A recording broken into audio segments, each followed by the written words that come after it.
بسم اللہ الرحمن الرحیم۔ بخاری شریف اور مسلم شریف متفق علیہ حدیث پاک ہے، دیگر کتب میں بھی ہے۔ عن ابی ہریرہ رضی اللہ عنہ،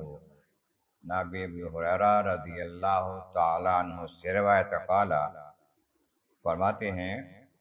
جاء رجل الی النبی صلی اللہ علیہ وسلم، ایک بندہ حضور علیہ السلام کی بارگاہ میں حاضر ہوا، فقال، تو عرض کرنے لگا، یا رسول اللہ صلی اللہ علیہ وسلم،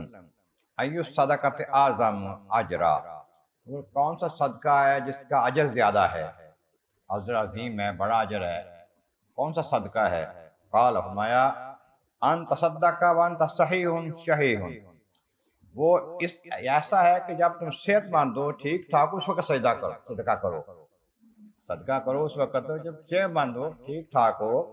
پھر فرمایا کہ اس کے ساتھ ساتھ تخشل فقرا،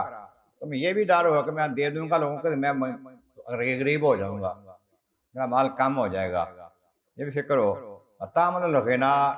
اور تمہیں امید ہو غنی ہونے کی بھی،